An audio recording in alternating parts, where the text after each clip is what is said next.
go. Perfect. Well, thank you everybody for joining us. My name is Bridget and I'm the Vice President for the League here in Omaha, and I'm excited to introduce Diane Bystrom, who I'm sure most of you know, if not all of you. She is serving as co-president of the League of Women Voters of Nebraska, so our state league with Linda Duckworth. And if you know anything about Diane, you might know that she is kind of an expert on women in politics. Before she recently retired, she served as the director of the Carrie Chapman Catt Center at Iowa State University and does a lot of research on women candidates and women in politics, and especially on the media coverage that they get. So we initially reached out to Diane to do a Dine and Discuss for us because it's Women's History Month, although we're nearing the end, and wanted to invite her to make a presentation of her choice. And she suggested this, and it was really just such a great thing to be able to offer. So thanks again, Diane, for making the time to speak with us. And I'll turn the floor over to you. Well, thanks a lot, because it is Women's History Month. I think this is my 7th presentation this month. I started on March 3rd, and most of them have been about the women's suffrage movement, but I've kind of changed what I do for Humanities Nebraska to 100 years of women's voting. And so I do include a lot from the 2020 election in my more recent presentations. But when we were discussing Dine and Discuss, I was getting ready to go to this virtual academic conference, which, if anybody's ever been to one, is exhausting. For some reason, I had my first presentation on Friday and Saturday at 8 a.m. and my last one at 5:15, which is the latest. And so, but one of the panels I was on, and it wasn't necessarily about this, I did chair a panel and present on Kamala Harris. And it was one where it was just a kind of a group of what they called senior scholars. I'm always worried about that. But anyway, but I was a chair and I was a presenter, and one of my younger colleagues picked media coverage. So I thought, dang, I wanted to do the media coverage. So I did the candidate communication. But I've talked about this before. And so really, it's kind of fun. You know, I'm really not, when I was at the Carrie Chapman Catt Center, my research was mainly on contemporary women politicians, but it was director of the Carrie Chapman Catt Center. I knew about the suffrage movement and the League. And so since I've retired, I've talked almost exclusively about the suffrage movement. So and I'll mention a little bit about suffrage tonight when I talk, but I'm happy to present my presentation. So I started this research on women's candidates' political coverage back in the 1990s. I was a graduate student at the University of Oklahoma at the time, also working full-time as assistant provost at the University of Oklahoma.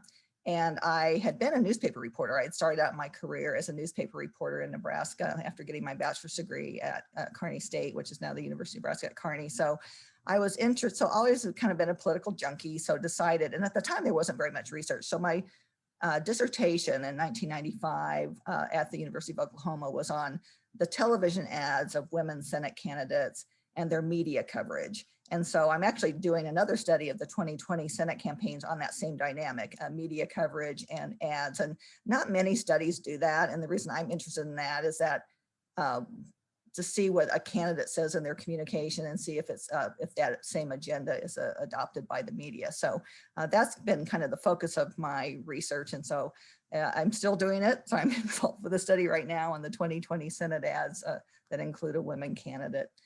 So here are some of the women that have run for president, but kind of to give you a quick timeline here is that there have been more than 200 women that have run for president, but most of them have been minor party candidates, meaning they haven't run for the Democratic or Republican nomination for president. The first woman that ever ran for president was Victoria Woodhall, and you probably remember her. She was a suffragist. She kind of had a free love platform, so she was some of the suffrage leaders kept kind of a distance from her. But this illustrates that media coverage against women candidates dates back to the 1870s. This is a cartoon by Thomas Nast. He was a famous cartoonist. This is the Harper's Weekly. This is called "Get Thee Behind Me, Mrs. Satan." That's Victoria Woodhull saying, "Be saved by free love." And this, so this was making fun of her. They called her all sorts of names, that she was soiled, that she was notorious. So she got a lot of bad media coverage that year. Frederick Douglass, the former slave abolitionist and renowned civil rights leader, was nominated by the Equal Rights Party to be the vice presidential candidate, but there's no documentation that he ever accepted that nomination, so we don't think he really ever ran for it. She also was not on any ballots, so we don't know how many votes that she got. So the next candidate took it a lot more seriously. This is Belva Lockwood.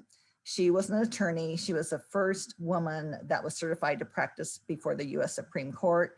She also was nominated by the Equal Rights Party, but she ran a more traditional campaign. She campaigned throughout the country. She was on ballots. In 1884, she got about 5,000 total votes. That inspired her to run again in 1888. And again, her media coverage made fun of her, but even some suffragists, were kept their distance from her. Fast forwarding now and getting past these women who ran on minority platforms, the first woman that ran for president actually got some votes at a major party convention was Senator Margaret Chase Smith of Maine. She ran a very grassroots campaign.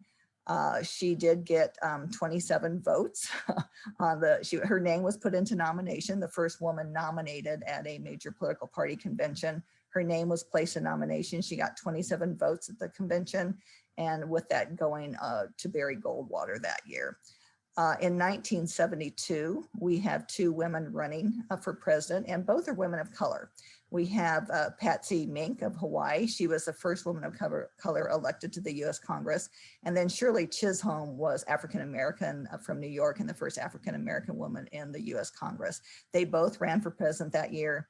Patsy Mink ran as an anti-war candidate, which basically meant that, and she only campaigned in the state of Oregon and just got 2% of the vote.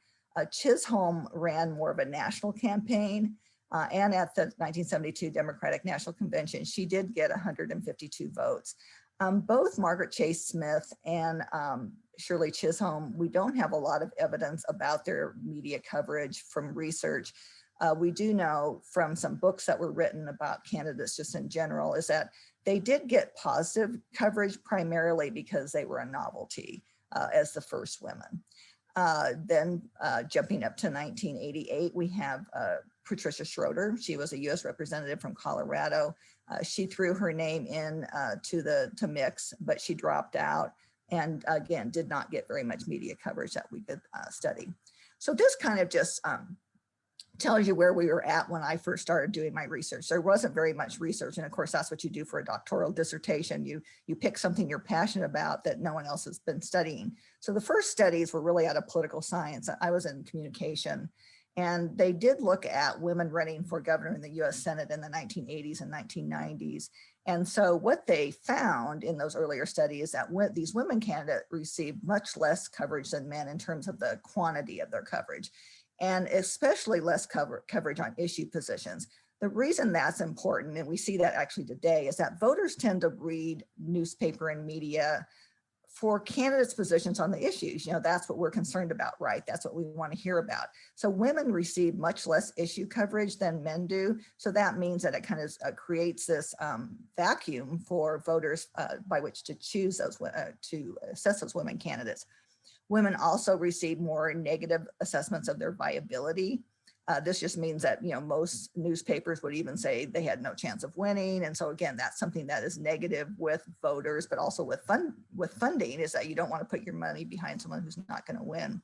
And then the other thing that was happening, and this is what I was interested in and I did my dissertation on, is that some of this early research also found that if you were a man and you had your candidate, your agenda, and some of these earlier ones did news releases, that the media coverage for men kind of echoed what they had in their press releases, but not for women. So again, this was sort of a bad effect for women candidates. So going into later studies. So anyway, I've been doing this since the 1990 election into 2020. And so some of the things that we found over the years that things got better for women candidates from about the 2000 election to 2016, except if you were running for vice president or president. So what we found with women running for mayor, governor, and US Congress is that they got mostly equitable coverage in terms of just the amount of coverage they got. So much more equitable. They got about the same amount of coverage. But what we then kept on seeing is that the quality of the coverage was different. Again, women got a lot less issue coverage than their male opponents. And again, that has a detrimental effect with voters. And then they also got gendered issue coverage. Now, when we do this, we sort issues into feminine and masculine. And it's not just because we make this up, but we look at survey data, and survey data, even going into 2020, will ask things like, who's better at handling education? And voters say women. Who's better at handling crime? Voters say men. And so we sort these issues into feminine and masculine, not based on what we think, but based on what voters think. So another thing that happens with women, even if they're talking about masculine issues, let's just say election, for example, when Ann Richards ran for the second time for governor against George W. Bush in Texas, crime was a big issue. So she talked about crime, she talked about crime, she talked about crime, but she was covered in terms of education and other issues. And so again, a disadvantage for women. Another thing that we found, and this is some in my 2004 book that I did, but it's kept on until 2020, is that women are still discussed more in terms of their sex, their marital status, and their children. So there'll be a story, and it won't mention if the man is married or not, but it'll mention the woman, whether she has children or not. And so again, something that's a lot different. So what we see in the last 20 years is kind of exciting, is that we're seeing more women run for president, vice president. And so the research has opened up quite a bit on looking not only at women candidates for governor and Congress, but also for president and vice president. And it wasn't until 1999 that researchers like myself had enough data to study a woman candidate for the Republican Party nomination for president. Elizabeth Dole announced in 1999 in January. Her campaign sustained until about October when she dropped out. And I'm going to tell you about some of the findings from this. So I did a study of her campaign. It was just newspaper coverage, as did several others. Hillary Clinton and Sarah Palin, again in 2008. Again, a big opportunity to study a Republican and a Democratic woman. And then you also start seeing at this time, earlier studies were really just focused on newspaper, but starting with that 2008 race, now researchers are looking not only at newspapers, but television coverage, blogs, and social media.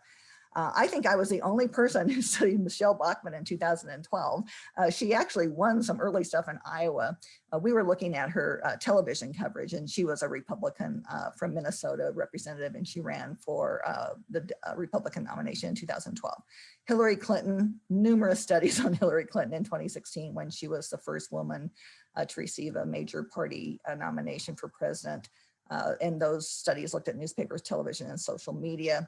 And then now we see studies just starting now for those women who ran for the Democratic nomination for president and also Vice President Kamala Harris. So again, just some quick things on their coverage. What these researchers found is that with Elizabeth Dole, she got a lot less coverage. Now she was polling actually ahead of everybody except George W. Bush, but she got less coverage than Steve Forbes and John McCain, who were polling at less than her. So she got less coverage overall. She got less issue coverage, and she got more personal coverage on her personality and her dress.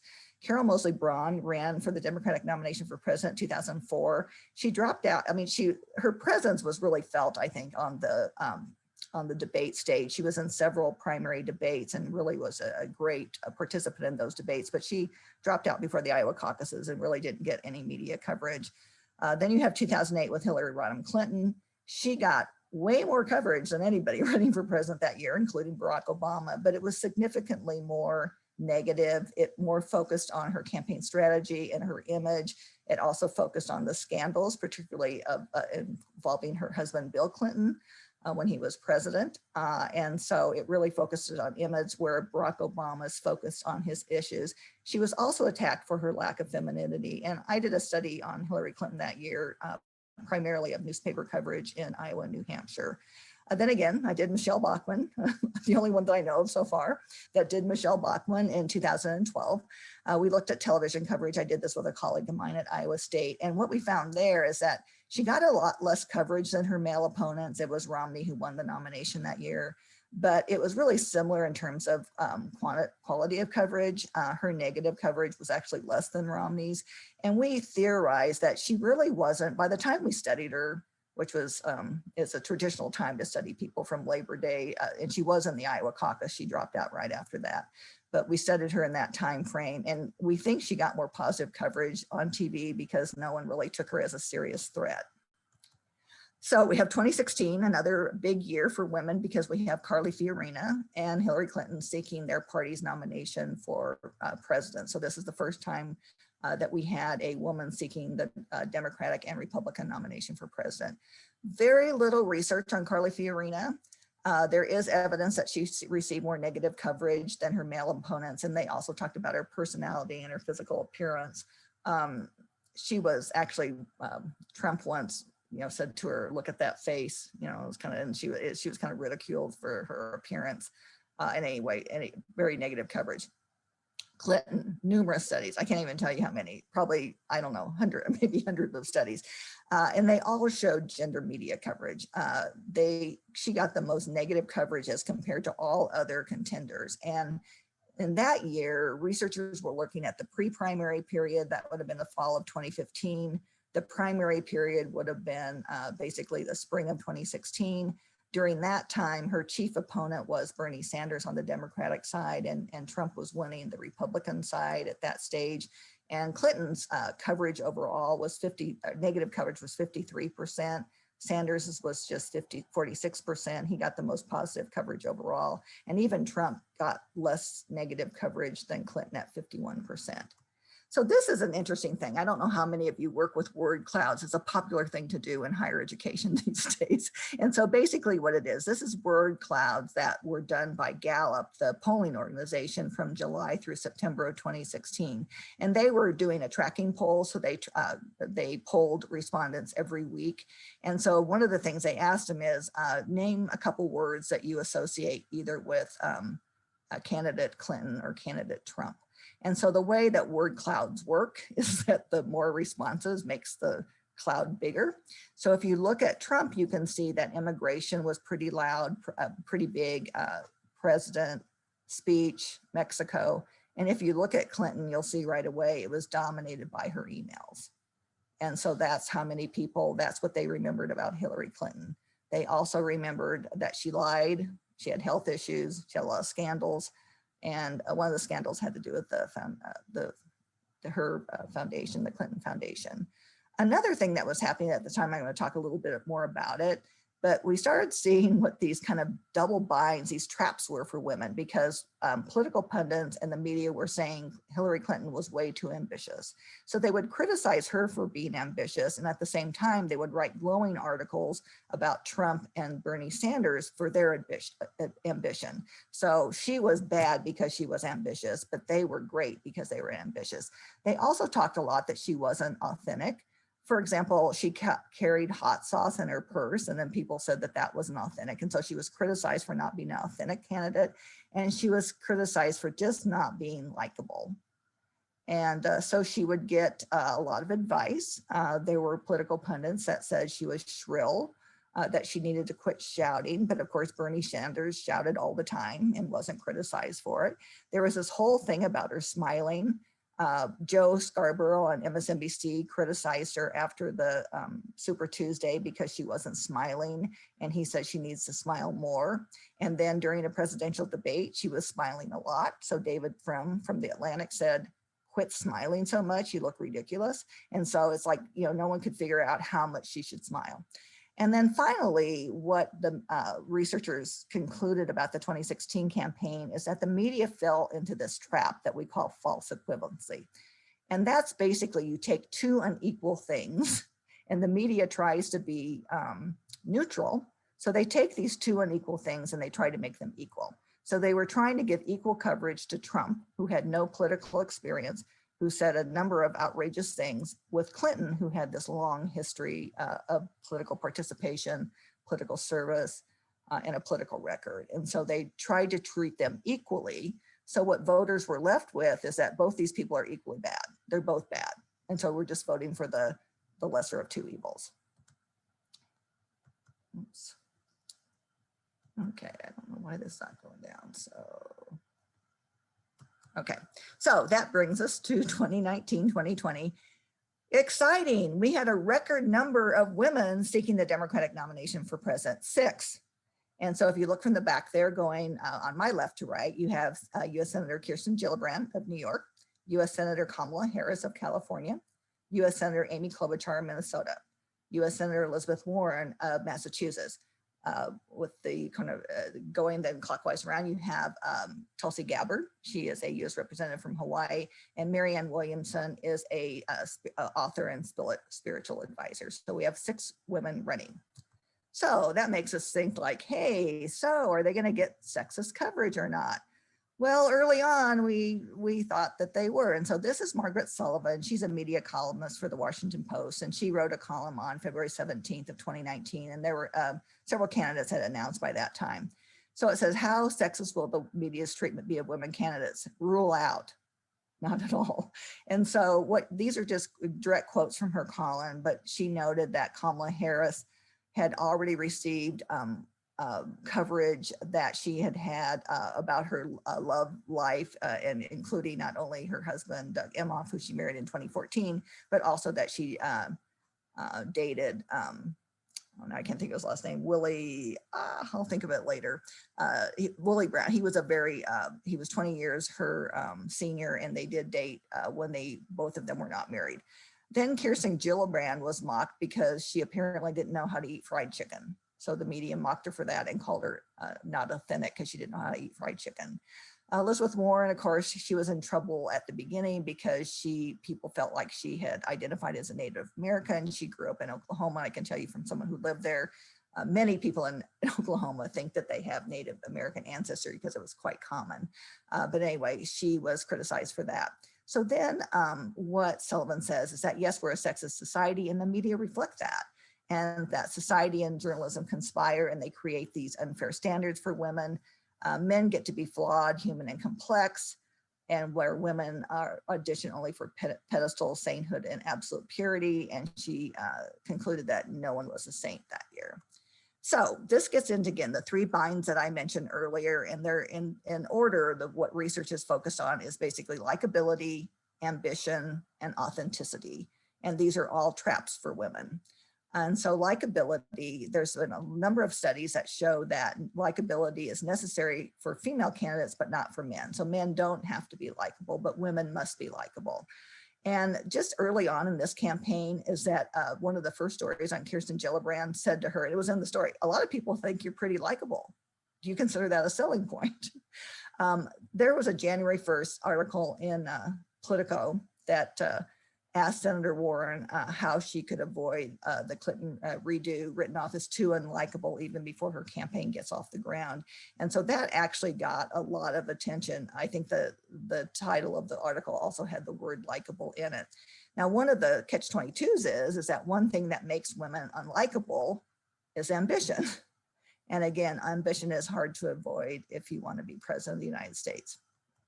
So research on ambition shows that voters like power-seeking men because they see that as very competent. But if you're a power-seeking woman, they don't regard that in the same way. A couple examples: within 24 hours of Senator Harris's campaign kickoff on January 27th, critics brought up her one-time relationship with Willie Brown. I forgot his name on my earlier reference to him, but he has been an African-American male in politics for a long time in California. He's about 20 years older than Kamala Harris. They did date briefly at a time when he was separated or divorced from his first wife, and she had never been married. But this is another common tactic because it sexualizes women and reduces their success to their relationship with men. So we see this as well, and we certainly saw this again. We saw this with Hillary Clinton because she was oftentimes covered in terms of her relationship with Bill Clinton and his philandering. And so we saw this a lot with Kamala Harris as well. As far as authenticity, female candidates are more likely to be judged as not authentic. And researchers think it's because the male-dominated media see women who seek power as sort of a natural. They don't expect that. And so this narrative becomes a socially acceptable way to perpetuate this, and that they don't belong in leadership roles, especially for president, because what the media sees is that those should be occupied by men. And this is a thing, I keep on saying over and over again as someone who is in the media, is that it's still very male dominated. We do see more women, especially in cable television, but the media coverage tend to be gendered because society tends to be gendered, and it is reflected in the media. So here is another problem that we're having. It started in 2016 and is going on in 2020, is that gendered media coverage now is being amplified by social media. In the 2016 campaign, President Trump did a lot of his candidate communication through Twitter. And so the news media were reduced to basically covering his campaign and even his presidency through Twitter. And so the media have kind of gotten used to this. And I think we're going to have to get them unused to this with our new president, because it's not the same thing, but they tend to have fallen back in their previous way. So this was an analysis. This is a study by some researchers. So they looked at Twitter and news coverage of the Democratic primary candidates right after they announced their campaigns. And so what they found is that female candidates were attacked significantly more often. So these are the number of tweets right after they announced. So you see Harris had like 60,000 tweets about her campaign the day after she announced that she was running. So that looks pretty good. And Warren and Klobuchar all had a significant number of tweets. But when you look at the narrative in the tweets, that's not so good. So what these researchers did is they broke it down into character and electability. So with Harris, a lot of the tweets, and this actually continued forth when she was the vice presidential nominee, is that there were tweets that she was not really American and she was not really Black. And there was, I mean, even Donald Trump Jr. tweeted, and then he took it down, that she wasn't really Black because her dad was from Jamaica and her mom was from India. So that made her not really Black. Others, there was a lot of disputes, and this was actually the mainstream media. I got some interviews about it, is that they couldn't figure out where to put her as a moderate or a progressive. So there was a lot on Twitter where you see there's a whole progressive wing of the Democratic Party that's very active on Twitter. Many of them are Bernie Sanders fans. And so they didn't think she was progressive enough. With Elizabeth Warren, the primary narrative the day after she announced is that she lied about her ethnicity, that she was not Native American. With Amy Klobuchar, you might remember this story. She was mean to her staff. So there was a story that came out that she threw things at her staff, and that she was on an airplane once and she didn't have a fork for her salad, so she ate it with a comb. And so that was one of the stories about her. And then if you look at Bernie Sanders, the main narrative after he announced that he was the real front runner, Pete Buttigieg also got wonderful media coverage, very young, apparently doing a very good job in Washington, D.C. I see that he's still getting good media coverage for his accessibility, but that a lot of that he's running a campaign. And I know that this is misspelled. This was like a chart from from a newspaper article. And I wasn't able to correct the spelling, unfortunately, because it's basically a screenshot. Electability, this is seen as a good thing, but it's in orange because electability is a good thing, but it's orange because Joe Biden, the narrative was he was creepy and he had a lot of baggage. Okay. One thing though that we're seeing more of is a pushback, especially in social media. So these were tweets that came out right after the political story on January 1st that Elizabeth Warren wasn't likable enough. And so Zerlina Maxwell is African-American. She's a political commentator primarily on MSNBC. But she said, I'm refusing to engage in any conversations about the likability of women running for president. And she suggested that all political analysts should do that to make the misogyny more obvious, as unlikable men are left to wax poetic about women's personalities and ignoring their policies. Pam Keith is also an African-American woman, a politician and attorney who's run for political office in Florida. Has not been elected, but she also put out a call to CNN, Political, MSNBC, Washington Post, New York Times, and The Hill to not report on the likability of female candidates. You're not vying for miscongeniality, and she wanted again to write about their leadership characteristics and tenacity. Jess Dweck is a comedian. She writes for The Tonight Show with Jimmy Fallon.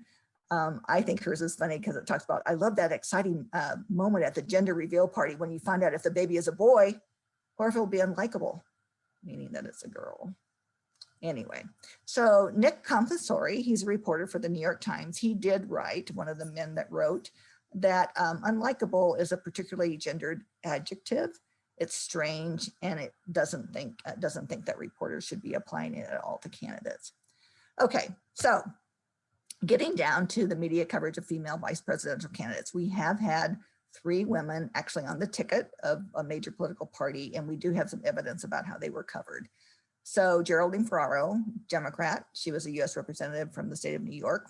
She was the first woman major party vice presidential candidate in 1984. She ran with Walter Mondale, and they were soundly defeated by Ronald Reagan running as an incumbent in 1984. There were some studies about her when she was a vice presidential candidate, and again, focusing on her appearance, how she dressed. Also her family, her husband was embroiled in some financial scandals. And again, here's a heads up to women candidates. It's not just about your scandals. If anybody in your family has a scandal, it's going to come back to you. And she was also covered in terms of social issues. Sarah Palin was the first and only Republican woman so far to run as vice president. She ran with John McCain in 2008. She got twice as much media coverage as Joe Biden, who was on the ticket with Barack Obama, but most of it was more negative than Biden's. And again, it focused on her appearance, on her family, and on social issues. And one of the studies that looked at Sarah Palin looked at her press releases and Joe Biden's press releases and compared it to their media coverage. And again, what they found is that with Palin, like many Republican candidates do, she was focused on quote unquote masculine issues, but her media coverage focused on social issues. So again, a disconnect. And she, like Hillary Clinton, Hillary Clinton was portrayed that year for her lack of femininity. And Palin was portrayed particularly on social media as a sex object. Kamala Harris, first woman vice presidential candidate to be elected. There's been one study so far by Time's Up, and it looked at Harris's media coverage right after she was announced as the vice presidential candidate on August 11th. And they compared it to Mike Pence's coverage and Tim Kaine's. Again, Mike Pence being with Trump and Kaine with Hillary Clinton.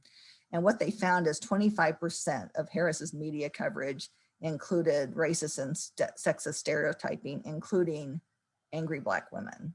And that's one of the things that we talked about at the conference this last week, is that one of the things that as researchers that we need to pay a lot more attention to overall, but certainly in looking at this campaign, is not only gender, but the intersections of race and gender. And so that's what we're hoping to do with Harris's campaign. But again, there have been other women of color, in increasing numbers running for US Congress. And that's something that researchers need to pay more attention to beyond gender.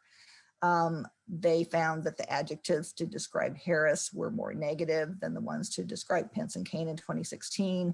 And so Harris was labeled as nasty, extreme, and phony and mean. And Pence and Kaine were portrayed as safe and experienced, but somewhat uninspiring. So what's behind the media's gender coverage of presidential candidates? As I mentioned before, there's just a gender bias in the media. The media is primarily made up at a lot of levels, particularly covering politics with men, and those men reflect biases from society. Another thing, though, that we found is that women sometimes just ascribe to the practices of a newsroom or whether it be cable TV, network news. And so again, they don't want to be seen as different when they cover women. So oftentimes they have the same biases that men hold. And then overall, there's just a lack of diversity in the media. These are two books.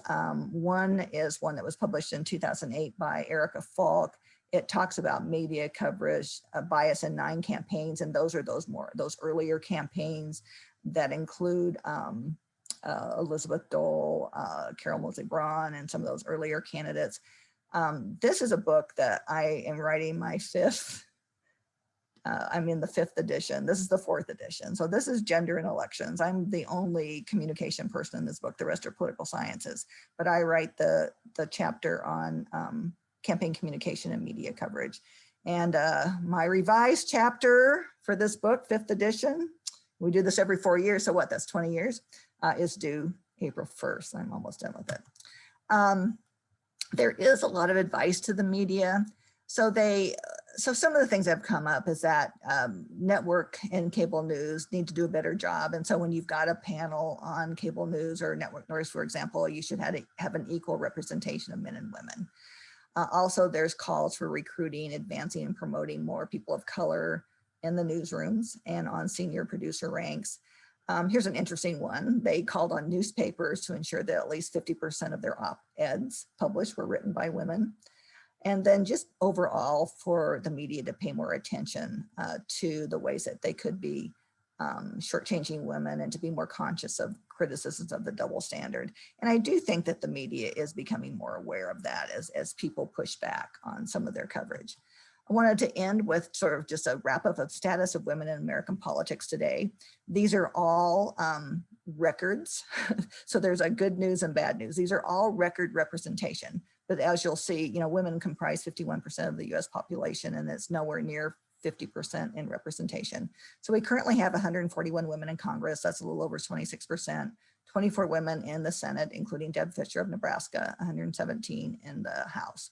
Statewide elected office, this includes governors, lieutenant governors, and secretary of state, state attorney generals, et cetera. There's 94 women out of 310 positions across the country. So this, for the first time ever, it's inched up over a third. So there's 1/3 of women holding those statewide executive offices. Really bad numbers for governor. There's only 8 women governors, which is just 16% of the 50 governors. The most women governors they ever had serving at one time is 9. So that's really a glass ceiling that women have not cracked. Lieutenant governors, they do really pretty well. Not all states have a lieutenant governor, but there's 18 women lieutenant governors out of 43, and that's almost 42%. In those other offices like Attorney General, Secretary of State, again, 31%. And so again, some progress being made there. In Nebraska, we have no women serving in statewide elected office. State legislatures, we inched up over 30% again in 2020.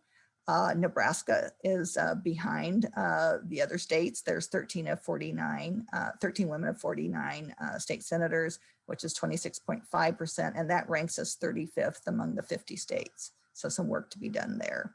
We do a lot better with mayors. There are 378 women mayors of cities that are over 30,000, and that's just 23%. But when you look at the 100 largest cities, there's 31 women mayors, and 2 of them are in Nebraska, with Omaha with Jean Stoddard being the 42nd largest city, and Lincoln with Lyrian Gaylord Baird, and that's the 72nd largest city in the nation. So that's the end of my presentation. I'm looking forward to your questions.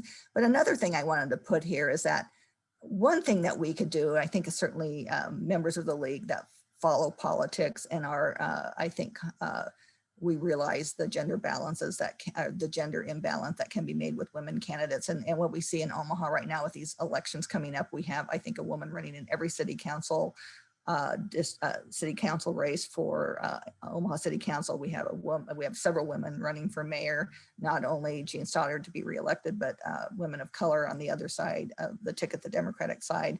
And so I think one thing that we can do as members of the league is when we see sexist media coverage, we need to call it out.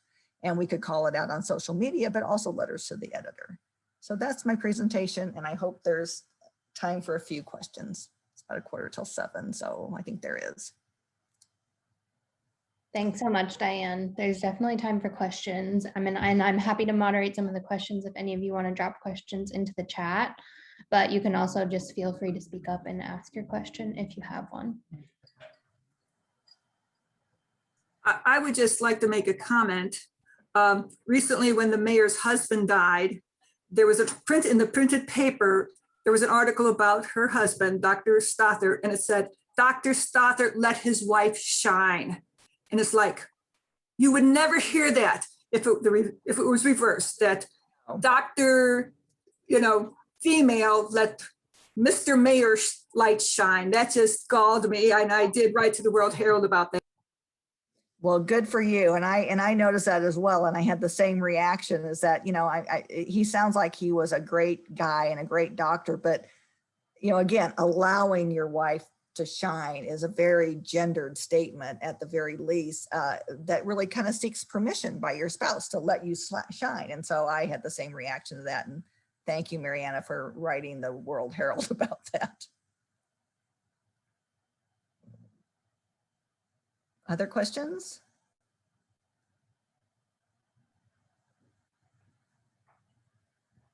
Well, can I just, since nobody's asking, I'd make another comment about gender bias. Like you watch the news, the female, especially, you can especially notice it with the female weather people, that they wear tight, slinky dresses.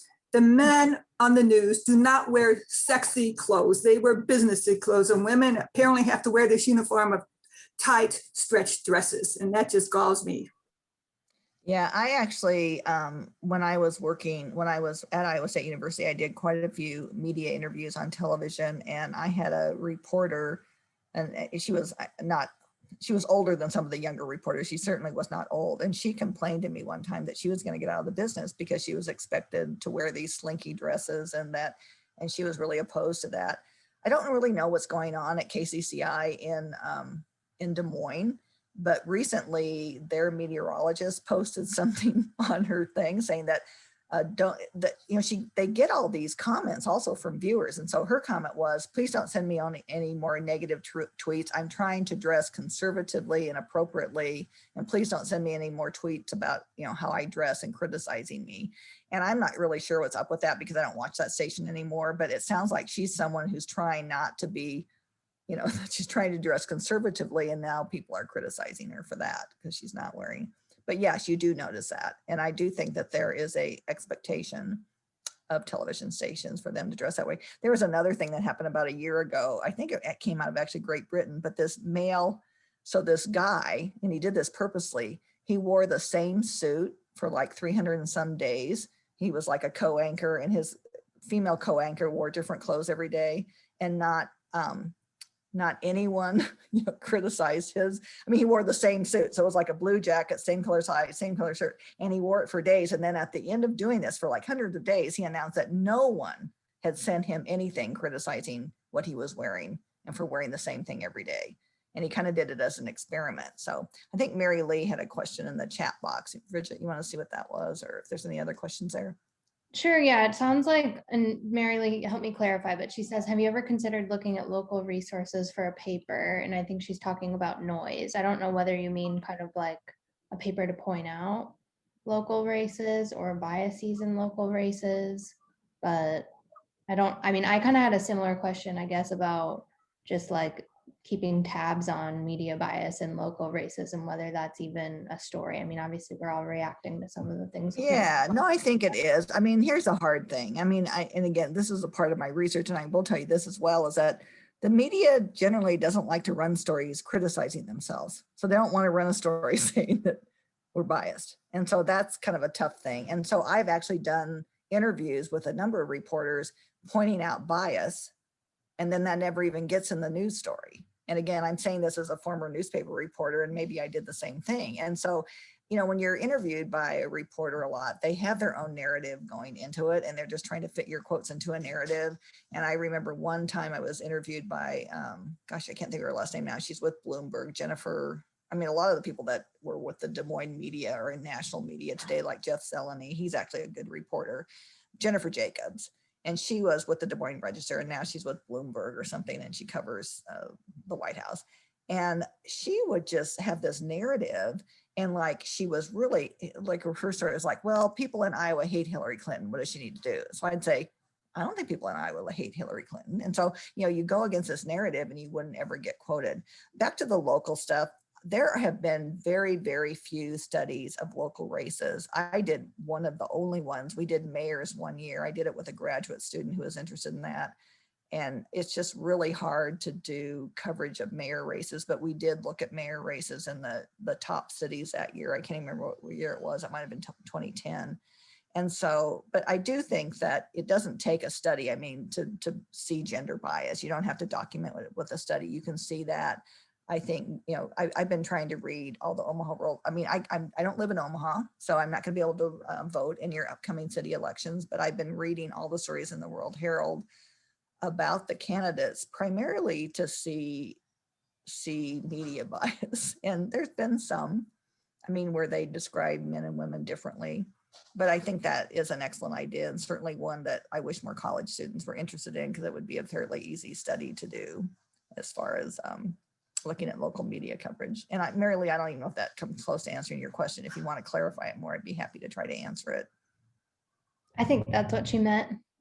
It sounds like she was talking about whether there's been a study on it. Tony also just dropped in a question.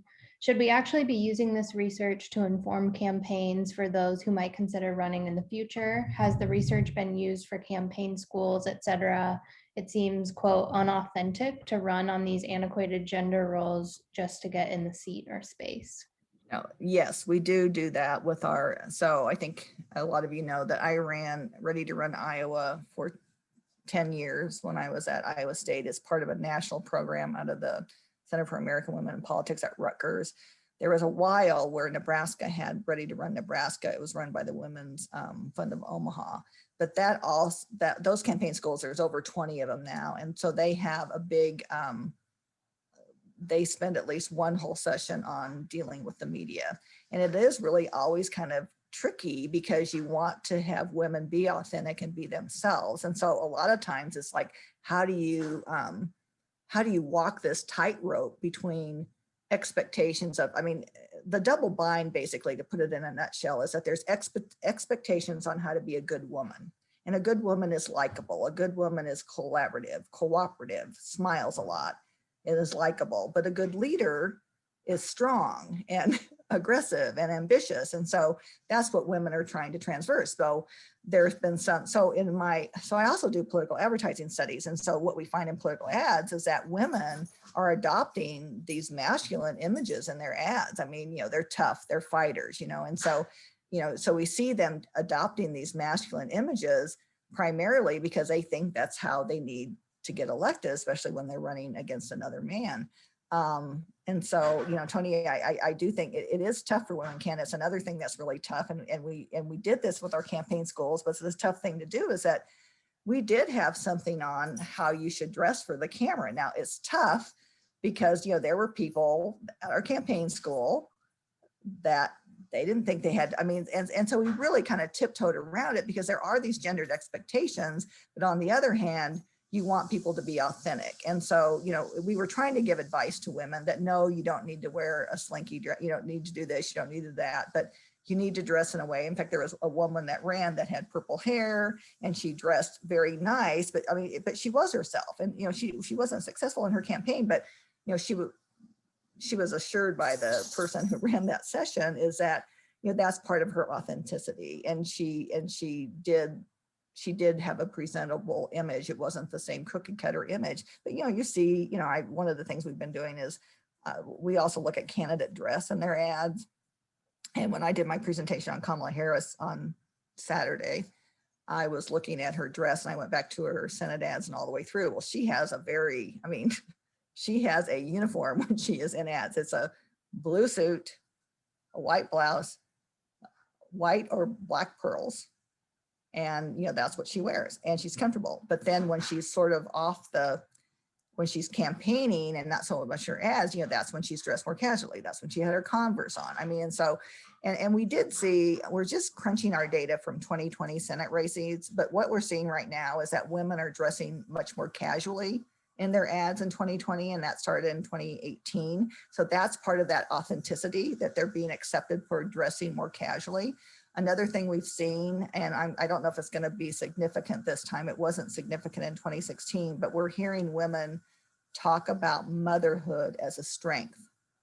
And a great ad from 2020 was MJ Hager, and she was running against John Cornyn. And at the beginning of the ad, she's driving a motorcycle, she's got tattoos, she's in her house and her kids are in a pandemic, fighting with foam swords. And she said, and John Cornyn, I'm raising 2 kids in a pandemic and John Cornyn doesn't think I'm tough enough.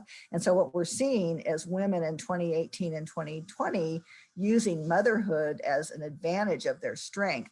We also saw that in, and Joni Ernst, of all people, again, from Iowa, she had a whole ad that was titled, what a woman can do. A woman can be in the military, a woman can farm, a woman can take risks, and she's with her daughter. And again, kind of against type. She also, 2 candidates this year, and both were Republican Senate candidates, both Joni Ernst and Martha McSally in Arizona took out ads talking how they'd been sexually harassed. And in the case of Joni Ernst, she also talked about domestic abuse that she suffered in her marriage. But again, they used it as something that they got over and as a strength. And so what we're trying to look at right now is that how can these women turn something that was a challenge, a gender challenge, and turn it into a strength, where motherhood shouldn't be really considered that way, but basically saying I'm a mom and that's a strength. I got over sexual harassment or sexual abuse and that's a strength. And so we're finding that, we're finding that now in ads. So again, that talks a little bit to Tony's question, because I do think things are changing. Diane, One of my pet peeves was when Hillary Clinton ran, all we heard about were her different pantsuits and all the design and everything. And I noticed Kamala Harris wears pantsuits a lot. Is there any difference between women that wear dresses and women who wear pantsuits? What I just mentioned now is that one of the things that we've seen, so when I do these chapters, we look at things that we've seen over time that just don't change. And one of the things that hadn't changed from about 1990 to about 2016 is that women tended to dress formally in their ads and men tended to dress casually. And that was something that was over time. In 2018 and what we're seeing in 2020 is that the women that we studied in 2020, except the women that were older candidates, and again, I'm not really, these are Senate races, so, but I did, as I noted, I did look at Kamala Harris's campaign, a quick look at her political ads for a presentation I did Saturday at a conference, and she does tend in her ads, I mean, she wears the same thing all the time. It's like a blue, it's like, even back in the Senate race in 2016, a blue suit, white pearls, white blouse, her hair the same. And again, and again, she's comfortable in doing that. But what we saw beginning in 2018 and certainly in 2020, most of the women that were running in 2020, including both candidates in Iowa, Teresa Greenfield and Joni Ernst, they dressed casually as you would maybe on a farm, but you also found MJ Hager was in casual dress. So was the two candidates in Maine, both Susan Collins and Sarah Gideon. And so again, we're still crunching the numbers, but I think we're going to have a significant finding in 2020 that women dress more casually that year than in any other campaign year. And again, once women start doing that and they're successful, then other women think, oh, I don't have to wear a suit. And you did, again, I want to emphasize with Kamala Harris is that she also had this persona when not in her ads of wearing more casual clothes. And so, and I think, and she got a lot of coverage for that. And so I think that's going to change. I think that women are going to, and that's a gender stereotype. They're going to have more freedom in how they dress, which is a good thing. Chuck Taylors, yes, I'm going to get that, Cindy. Yes, we all need Chuck Taylors. Mariana had a comment that she put in here that's kind of related to what we've been talking about, just about women are criticized for not being feminine enough, but they're also criticized for being too feminine. So what is femininity? Mariana said it means, quote, doormat. But I think she points out like the fact that femininity is a moving target. And I wonder how that shows up in kind of some. Yeah. So one of the things I wrote on many years ago, and they still write it on today. I mean, so you have these stereotypes, and everybody has stereotypes. That's something, that's how basically, if you look at psychology, that's how we sort our world. I mean, we sort by stereotypes. So stereotypes, of course, mostly negative connotations, but we all kind of have these ingrained on how we just kind of sort life, I guess, in some ways. And I don't mean by even race or gender, just ways that we sort things. I sort things now by who wears a mask and who doesn't wear a mask. So I come back from Hy-Vee and complain to my husband of the 3 people I saw that weren't wearing a mask. And then I talk about each person and who I think they were. And so again, that's a stereotype. I have known nothing about these people. But one of the things that I've written about and others have too, is that some of the stereotypes, and this has to do with image, women can capitalize on, because just like they do on this issue, these issues that are seen as feminine or masculine, also image traits are seen that way. So women are perceived as more honest than men. So they go into a campaign with the perception that they're very honest. Now, it didn't really work, I don't think, for Hillary Clinton, and you always have women that aren't perceived that way, but overall women are perceived to be honest, more honest than men. They're perceived to be more collaborative and able to work across the aisle. So those are good stereotypes that women can emphasize. And so I think the reason that you see them emphasizing particularly toughness in their political ads, especially running against a man, is that they have this kind of tough but caring kind of persona. And so, so those boundaries are changing. As far as the images that women use to portray themselves. And right now, so a lot of this stuff, again, another caveat, a lot of these issues and images, they vary by election cycle. So there was a cycle, I'm trying to think which one it was, probably 2014, is that a lot more women that year use collaboration in their ads because it was this growth in partisanship, and so they were trying to say how they could work across the aisle. We saw that a little bit in 2020. So Teresa Greenfield, when she ran against Joni Ernst, she talked about how she could work with Republicans. So did MJ Hager, even though, she's running a pretty tough campaign, trying to think of some other ones. And so you do see women talking about being collaborative as a strength and something that voters perceive that they have. So there are some good stereotypes that women can use to their advantage, particularly given a campaign year. And so collaboration is typically one that voters tend to like, and they do perceive women as more collaborative. And certainly as the political scene has gotten much more toxic and much more partisan, voters do want to see that candidate that can work with both parties. And even Joni Ernst tried to say that she could work with both parties. And she does have ads where she had another ad, well, it was the same ad where she talked about being a victim of sexual harassment and domestic abuse, about her supporting the Violence Against Women Act. And I'm like, okay, but and I think she does support a watered down version of it in the Senate. But again, but at least she was the only Republican candidate we saw this year that took out an ad saying that they supported this act and that she was going to work with Democrats to get it done. So interesting. Well, I don't see any other questions in the chat. I have one final one, if you don't mind. Essentially, and Marianne actually made a comment in the very beginning about, despite the bad coverage for Hillary, she won the vote. But I wanted to know if there are things about media coverage that tend to be like good fact, like that are predictors of winning an election for women. So we know like they get kind of the same negative coverage, but are there positive things or negative things, I guess, about media coverage that would make you more likely to win your election? I think it really depends. Right now I would say that overall, in general, media coverage is kind of stacked against some women candidates. There's certainly ones that get positive coverage. I think you could look at Jean Stoddard. I've not done a study on it, but she seems to get pretty positive coverage. Everything I've kind of read since moving to this area. In the case of Hillary Clinton, that was such an anomaly as far as a race, because she had such a long record with the media that really started when she was First Lady of Arkansas. And they were, gosh, you could do a whole session on this. They were sort of an atypical political couple where he was, as a man, was willing to give power to his spouse from the days that she was First Lady of Arkansas. And so they went against all sorts of kind of gendered stereotypes. I did one book chapter that looked at Hillary Clinton's polling it was right through her, I think, being Secretary of State. And the one thing about Hillary Clinton is if she's basically complying with gendered norms on how a woman should act, even if she's Secretary of State, she gets really positive. She was positive. So she got really sort of negative coverage when she was First Lady until she forgave Bill. And then she got really positive coverage when she basically accepted the fact about the Monica Lewinsky and other transgressions. And so, so she had a long history of negative media coverage. And she also had a contentious relationship with the media, primarily because she was burned a lot. So she didn't really have a very good relationship with them. I can tell you just from a personal thing, I kind of bought into it. So when you live in Iowa, you get to meet all the presidential candidates. That's one of the positive things about living in Iowa.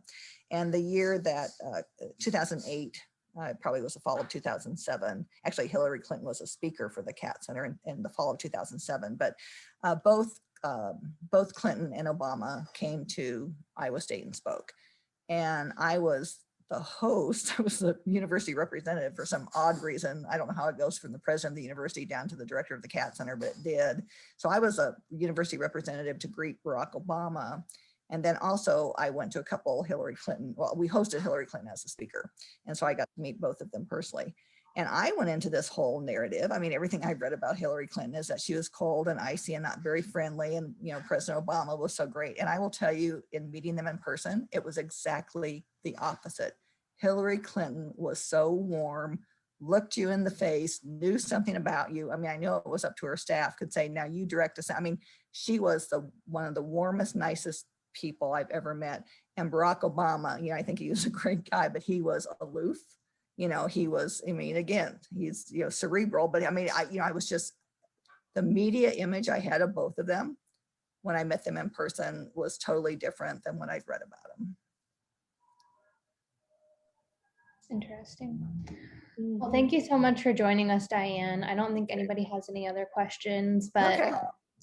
we'll make sure to share the recording so you can send it out to your folks. And then also I'll just give one more shout out for people to check out the candidate forums on our Go Vote Omaha YouTube page and be on the lookout for the compilation of all the mayoral candidates. So thanks again. Thank you for hosting and dealing with all the technological difficulties, Bridget, in presenting this Dine and Discuss. Yeah, well, and thanks again to Candid for kind of saving the day. We had to with our Zoom password for those of us that weren't here because Candid's out of town and we had to change it. But yeah, thanks for bearing with us. And we just always enjoy having you as a speaker. I feel like we could do 20 other we could do a whole year of Dine and Discuss with Diane about her research. Yeah, so after we're done with my my Senate study, maybe I can come back and talk about what we found in the US. We're doing media coverage and political ads. And one of the things I'm working on in particular is a kind of a tease out of this is that the Kelly Loeffler, Raphael Warnock race, oh my God, such racism in her campaign ads. And it's like, so one of the things that we're working on a paper, it's called, let's see, what's it called? Something about something our minds right. Anyway, it's on the Georgia race. And we're basically, she also took out racist ads against Doug Collins in which she pictured Doug Collins with Stacey Abrams and said they were best friends. And so we're looking at the intersection of race and gender in that race, but with her ads. And I know it's called Georgia on Our Minds. That was our little catchy phrase. Georgia. So we just submitted that for a conference. And so we're doing a tease out of that and just seeing Kelly Loeffler's races. In some of her races, she portrayed herself as Attila the Hun. I mean, really just like these wacko ads. I mean, that's another thing I could do sometimes is I've got this great collection of ads. I could entertain you all evening by showing you some bizarre ads. So anyway. Sounds fun. Candid and I will be in touch about your next one. Okay. Thank you for having me. Good night. Thank you, everyone. Have a great evening. Bye-bye. Have a great week.